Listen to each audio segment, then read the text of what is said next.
a des gens qui veulent coûte que coûte briser la résistance pour le patriotisme de Bundudia Congo, de Bundudia Mayala, notamment des politiciens d'origine Congo. Nous devons éviter à faire de l'amalgame. Moi, je suis un individu, mais je suis aussi responsable de Bundudia Mayala. Si par exemple un individu qui serait Kessa est impliqué dans une situation infractionnelle, pourquoi vouloir ramener ça au sein du mouvement? Parce qu'il faut faire les distinguos entre un individu physique, personne physique, et la personne morale qui est le mouvement. Je fais avec des armes traditionnelles. Comme quoi? Mais vous aviez les fameux Ndika, par exemple, les balais et tout ça. Non.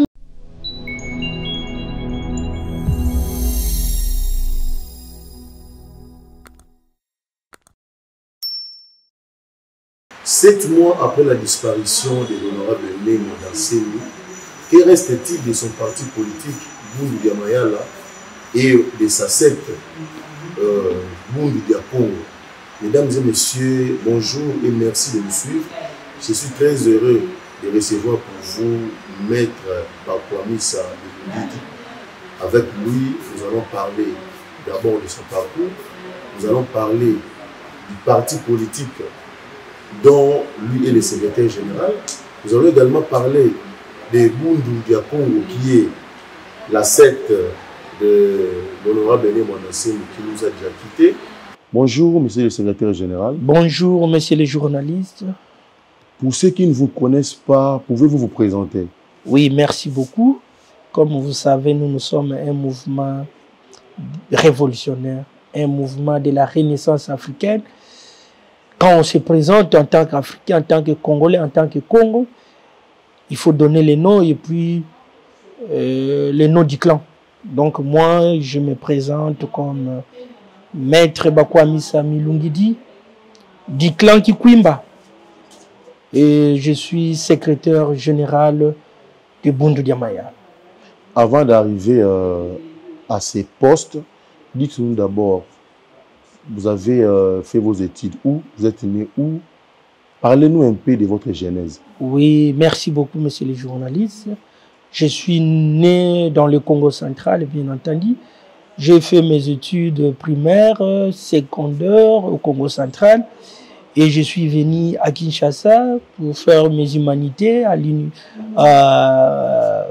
au complexe scolaire Elikia. Et puis j'ai fait l'INIKI, l'université en droit, la faculté de droit à l'INIKI. J'ai obtenu ma licence en 2009 et je suis avocat au barreau de Kinshasa Matete. Et après ça, je suis aussi militant de Bundudia Mayala avant que je sois secrétaire général. Je suis aussi membre de Bundudia Congo depuis 2000 ans.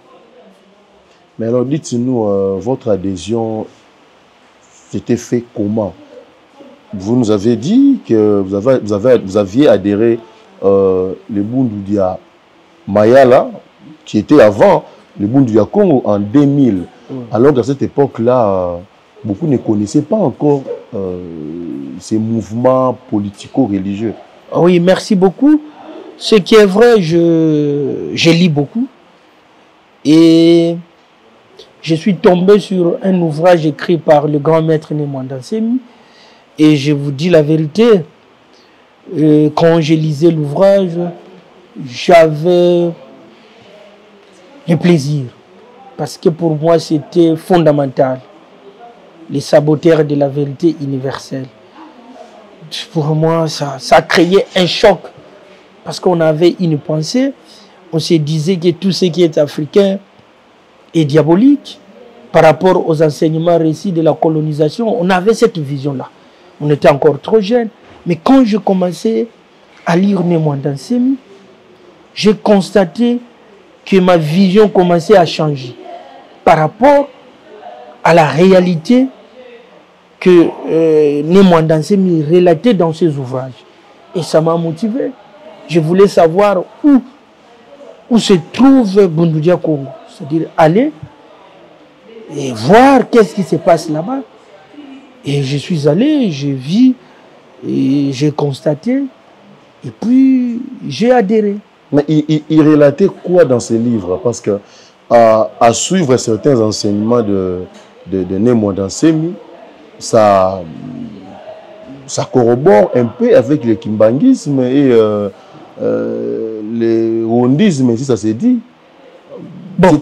Quelle était sa particularité? Quelle était la particularité de son message qui a pu vous séduire pour aller chercher l'adresse et adhérer? La particularité de son message pour moi, ce qui m'a plus séduit, c'est le fait que on ne peut pas, après la colonisation, botter en touche l'aspect culturel, l'aspect de la renaissance culturelle.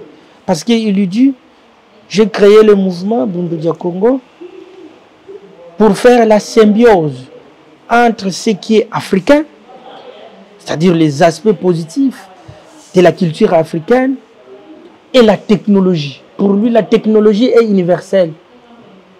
Alors, il dit, pour y arriver, il n'y a qu'une seule arme qu'on peut utiliser, aimer ce que l'Occident nous a fait haïr pour nous aliéner, et haïr ce que l'Occident nous a fait aimer pour nous aliéner. Et quand je lis ça, je réfléchis. Dans mon intérieur, il y a une grande réflexion du pourquoi de tout ça. Et quand je vois la colonisation qui est une arme de domination de peuple, et lui dit, il faut quitter la colonisation. Mais la technologie, elle est tellement universelle qu'il faut mélanger la culture africaine et la technologie moderne pour créer une civilisation moderne adaptée à la mentalité négro-africaine. Moi, j'ai trouvé cette particularité. Bon, ce qui est vrai, je ne connais pas à fond la doctrine kimbanguisme ou la doctrine, comme vous avez dit, rwandiste. Je ne connais pas à fond, donc je serai un peu en difficulté de pouvoir dégager la particularité. Mais du moins, ce que je vous ai dit, c'est ce que moi je pense être la particularité. Mais déjà, Maître Bakwamissa, en 2000, j'imagine que vous étiez encore très jeune et vous n'étiez même pas encore à l'université. Alors, adhérer à un tel mouvement, n'avait-il pas créé des problèmes avec les parents, connaissant déjà nos parents qui étaient dans la religion traditionnelle ou pas traditionnelle, mais dans la religion, disons, léguée par les colons, soit on était catholique ou protestant. Aller adhérer à un tel mouvement n'avait pas créé des problèmes dans la famille? Vous savez, quand il y a la vérité, les problèmes, le particularisme qui peut arriver pour moi, ça n'a aucune importance.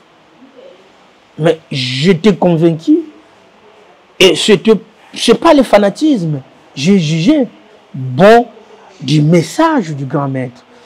Les commentaires, la perception sociétale, pour moi, ça importe peu. Donc, je ne voudrais pas étaler tout ce qui pouvait arriver, mais sauf que la vérité triomphe toujours. C'est ce que je peux retenir dans tout ça. Oui, on était dans des religions chrétiennes, c'est tout à fait normal. On a grandi ainsi. Mais personnellement, comme je vous ai dit, j'ai lu les bouquins, j'ai suivi les messages du grand maître et j'ai jugé bon que je dois y entrer.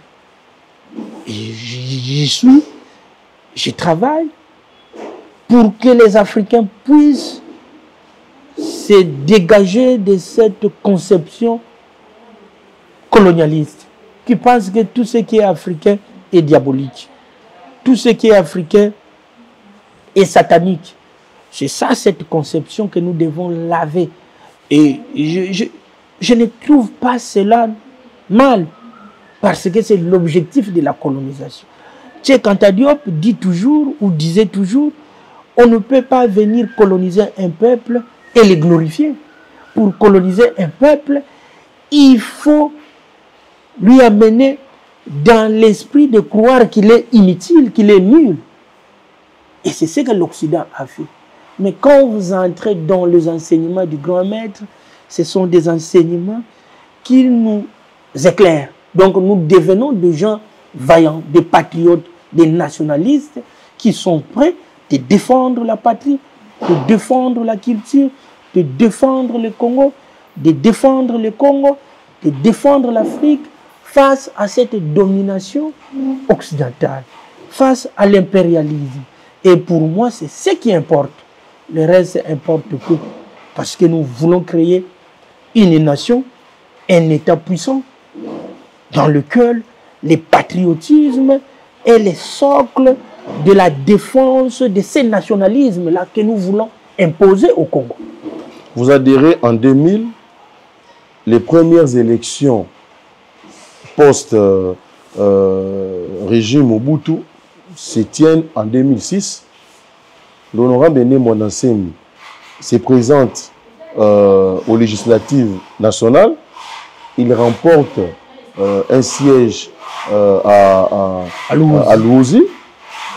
Il siège à l'Assemblée nationale. En 2007-2008, il développe un discours xénophobe, disant le Congo central au Né-Congo, tous les ressortissants, disons, tous ceux qui sont au Congo central mais qui ne sont pas Né-Congo ne devraient pas occuper des grandes fonctions.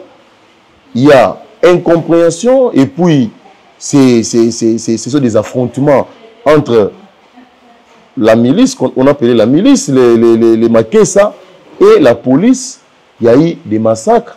Parlez-nous un peu de cet épisode-là. Oui, merci beaucoup, monsieur le journaliste. D'abord, j'aimerais rectifier quelque chose. Il n'y a pas un peuple né Congo. C'est une bêtise dont nous voulons développer. Non, mais c'était le discours, c'était votre discours à l'époque. Non, je ne pense pas, Né Mwandansemi, pouvoir parler de peuple né Congo. Il disait quoi alors? Non, il n'y a pas un peuple né Congo. Il disait quoi? Non, il faut parler de peuple Congo. Parce que né, c'est un préfixe qui veut dire honorable ou monsieur. Est-ce que vous pouvez avoir dans le monde un peuple, par exemple, monsieur, le peuple, monsieur le français? Ah, donc, Né Mwandansemi veut dire honorable Mwandansemi. Oui, monsieur Mwandansemi. Né, c'est devant un nom. C'est pas un titre, c'est comme on disait excellence, honorable. Oui, c'est un préfixe par exemple, Sa Majesté. Alors, comment le nom doit arriver devant le nom ou le mot peuple? Bon, on a compris, mais dites-nous, d'où est venue cette xénophobie? Non, il n'y a pas de question. Dans le langage des membres du Bundu dia Congo d'abord à l'époque. Né Mwandansemi n'a jamais été xénophobe.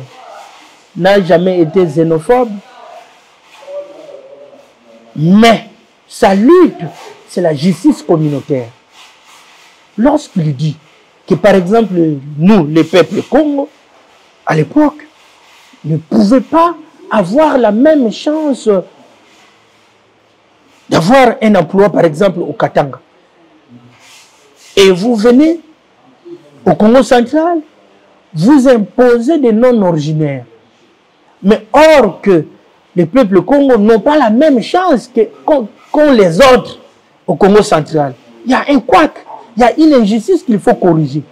Raison pour laquelle il s'est attaqué à cette injustice. Parce que lorsque vous venez même dans notre parti politique, notre idéologie, entre autres, la justice communautaire, entre autres, la répartition équitable des richesses. Alors, lorsque vous privez les Bakongo d'avoir un emploi, par exemple au Katanga, au Kasaï, et vous les privez encore d'avoir un emploi au Congo central, où est-ce qu'ils vont travailler? Un homme teinté de justice ne peut que se révolter lorsqu'il voit les siens. Ils n'ont pas la même chance d'avoir un emploi ailleurs, même chez eux. Donc, il a combattu cette politique d'injustice, mais pas la xénophobie. Quel était le déclic? Parce qu'avant de lancer une telle campagne, il devait y avoir une situation qui avait suscité cela. C'est cela ma question. Quel était le déclic qui a poussé à l'honorable Né Mondansemi, paix à son âme, a développé un tel discours? Non, mais c'était visible. Mais est-ce que Julius a changé? Oui. À l'époque, c'était visible. On peut faire, on peut organiser, ou soit on peut mettre en place un gouvernement sans qu'il y ait, par exemple, un Congo. Et lorsque vous prenez, à l'époque, toutes les entreprises du Congo central, le grand poste était occupé par des non-originaires. Tous les Congos les disaient tout bas. Après lui, en tant qu'un leader d'opinion, un leader qui veut qu'il y ait la justice communautaire, il a pris ce message, ou soit cette déception, cette injustice contre les Bakongo, pour les ramener, pour les dire haut et fort, pour que les autorités écoutent et changent.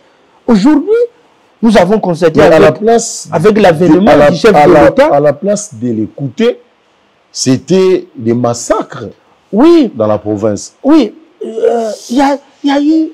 Les gens ont développé, notamment ceux de sécurité à l'époque, ont développé une méthodologie de pouvoir se baser sur des préjugés.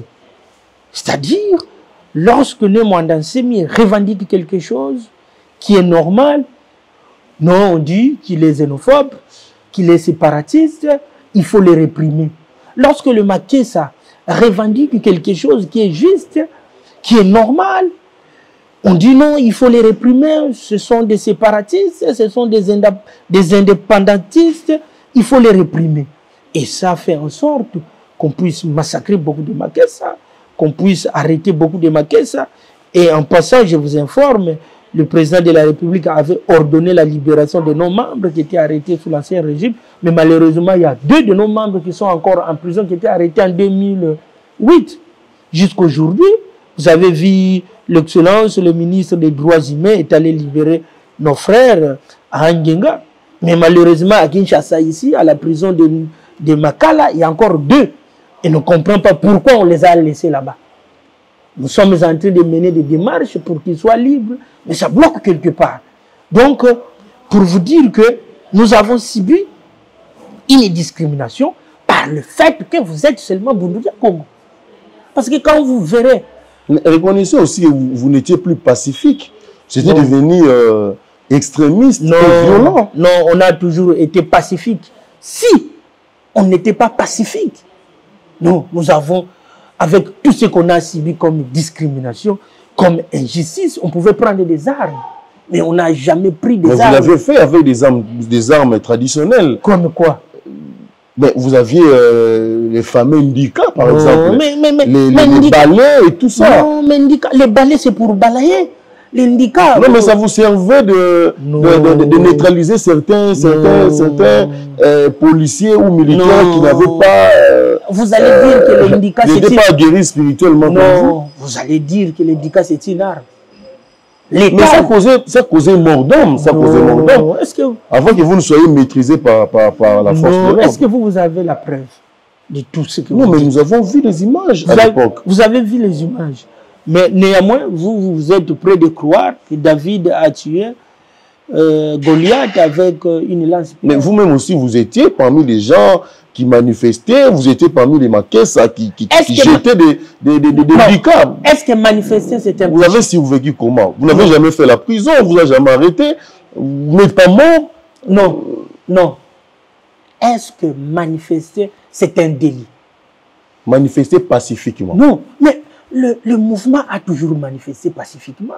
C'est la réaction disproportionnelle de la police qui fait ou qui faisait en sorte que les Makessa puissent se défendre.